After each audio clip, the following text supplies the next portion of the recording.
নমো ভগবতে বাসুদেবায়। শ্রীমদ্ ভগবদ গীতা দ্বিতীয় অধ্যায় সাংখ্য যোগ 13 নম্বর শ্লোক।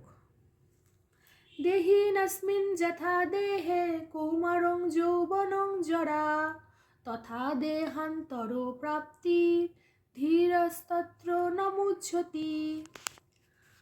অর্থাৎ দেহধারীর দেহ যেভাবে কৌমার, যৌবন এবং বৃদ্ধ হওয়ার মাধ্যমে রূপ পরিবর্তন করে, মৃত্যুকালে সেই রকমই আত্মা এক দেহ থেকে অন্য দেহে স্থানান্তরিত হয়। স্থিতপ্রজ্ঞ পণ্ডিতেরা কখনোই এই পরিবর্তনের জন্য চিন্তিত হন না। ব্যাখ্যা।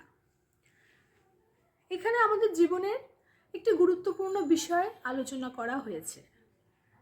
ভগবান শ্রীকৃষ্ণ যুদ্ধক্ষেত্রে দাঁড়িয়ে মহাভারতের কুরুক্ষেত্রে বলছেন যে পূর্বকৃত অর্থাৎ আগের জন্মের করা কৃতকর্ম ফল অনুসারে মানুষ তার নতুন দেহ পায়। মানুষ বলাটা ভুল, জীব তার নতুন দেহ পায় এবং এই শরীরে সে সব রকমের সুখ দুঃখ ভোগ করতে থাকে।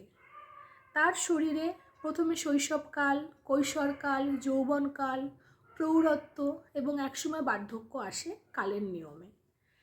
অতএব এই নিয়ে চিন্তিত হওয়ার কিছু নেই এবং আমরা এই বিষয়টাকে নিয়ে চিন্তিত হইও না।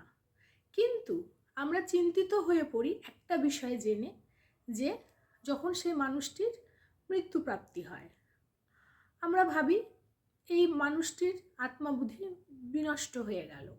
কিন্তু যেমন শরীর থাকতে দেহ রূপ পরিবর্তন হয়, আত্মাও ঠিক একইভাবে মৃত্যুর পরে এক দেহ থেকে অন্য দেহে স্থানান্তরিত হয়ে যায়। তো এখানে স্থিতপ্রজ্ঞ ব্যক্তির কথা বলা হয়েছে।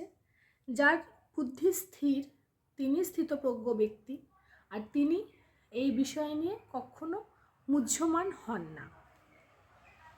রাধে রাধে।